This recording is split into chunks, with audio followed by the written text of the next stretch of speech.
Hi everybody, today we are going to paint some mixed media dogs. The idea behind today's exercise is once again to create without worrying about perfection. In fact, I would like you to feel comfortable making things that might look a bit ugly. Honestly, the working title for today's video was supposed to be painting ugly dogs, but as it happens, they didn't turn out too ugly. So let's just call it mixed media dogs. Okay, so let's begin with the practical side. As usual, I make a basic sketch directly onto the paper.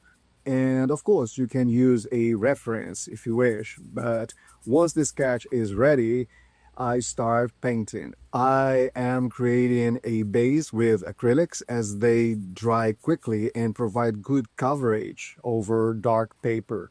However, you could use oils or gouache instead. The main difference would be the drying time between layers.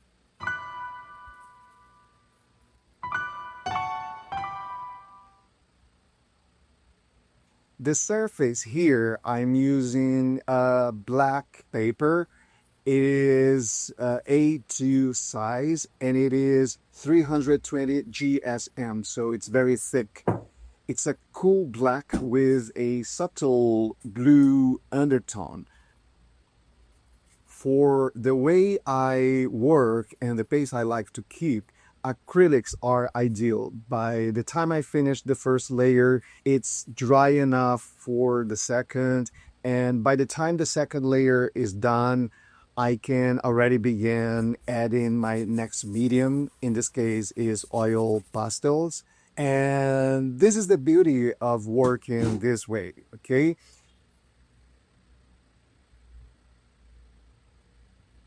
And my usual color mix here is white, burnt umber, blue with a hint of black. This combination works both for areas that appear white and those that appear black. And the added blue and umber give depth, warmth, and help unify the tones across the painting. Once the acrylic basic is done, I start applying the oil pastels. They blend beautifully with acrylics. And this process is very similar to painting with oil pastels directly on paper, except that now there's a strong, colorful base underneath. After that, I add extra details with watercolor pencils. And that's really all it takes.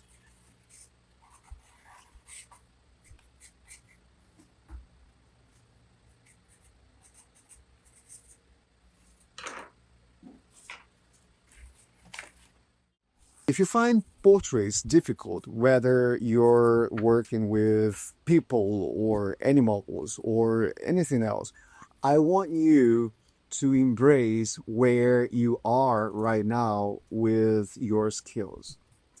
Yes, I will always encourage you to keep learning and exploring new techniques. Push yourself to grow.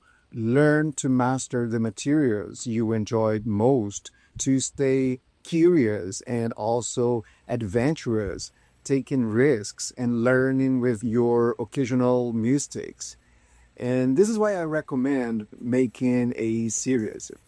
The first piece may disappoint you, but the second will likely have more appeal, and the third, the fourth, the fifth, every one you do after will be better. So with each attempt, you become more familiar with the materials, with the subject, with the process, and familiarity breeds confidence. You don't have to wait until you feel ready before you start, because ready is an illusion we use to delay action. Often we create a first piece, and if it doesn't meet our expectations, it is easy to feel deflated and give up. We tell ourselves it's because we didn't have the time or the conditions weren't right or we didn't have the right tools.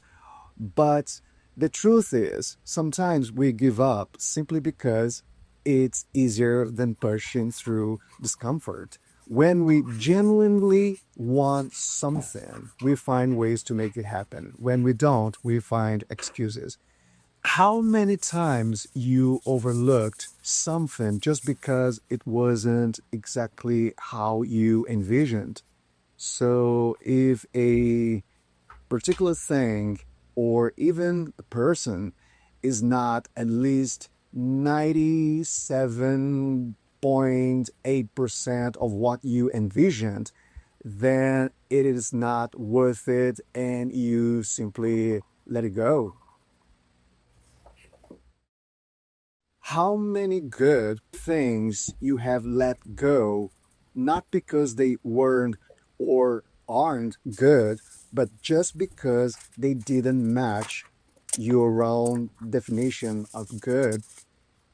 So we have been meeting weekly for over a year now. And every week we paint 3 to nearly 20 of these exercises. Do you think I like them all? Hell no. I only like my work for 5 minutes before I want to trash it all. However, more and more often I look at something I did in these practices and I feel really proud about it. And we cannot let what we don't like be what defines us. Okay? All that to say that by working in a series, you gain confidence. Once again, you start to feel more familiar with the material, with the subject, with the process. And the more you practice, the easier it becomes. So, if likeness is something you struggle with in portraits, embrace that too. Okay? Make it part of your style. I recently I saw this young man. I think he's an art student, and he has this kind of street booth offering horrible portraits for $5, and he has people queuing for them, and they are hilarious. And his portraiture is not the best for sure, but he's owning his style because confidence in what you have will show in your work. We all tend to focus in our imperfections and try to work around them, but often those very quirks are what make our work unique. And once you realize that, you free yourself. Your work will have character, personality, and its own kind of beauty, whatever beauty means to you. And yes, keep learning, keep exploring new materials, new techniques, but don't wait until you feel ready because no artist is ever fully ready. Okay. We are all curious and adventurous beings. So, anyway, for our final piece of the day, we'll start again with a simple sketch painted directly onto the paper just because we can. The process is the same. I paint the base in acrylics. It only takes 3 to 5 minutes to dry.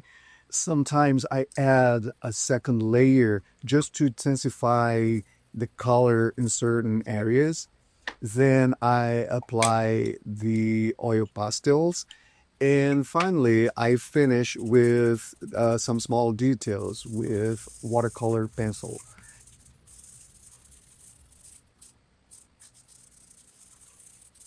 We don't need to avoid something simply because it doesn't look pretty. As I have said before, embrace ugly. sometimes ugly is exactly what works best for you. Okay.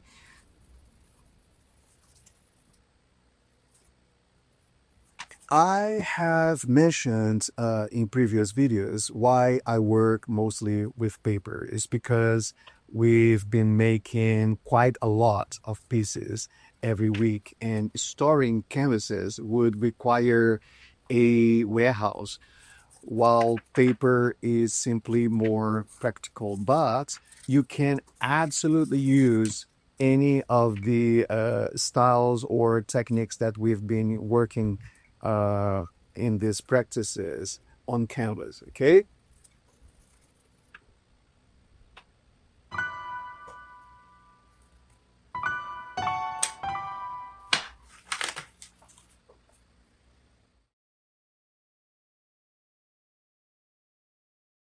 So these are the results of what we've done today.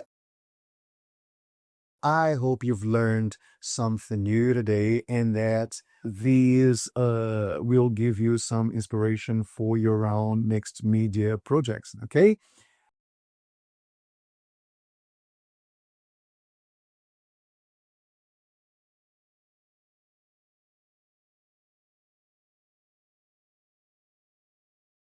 As always, keep on practicing and thank you for joining us.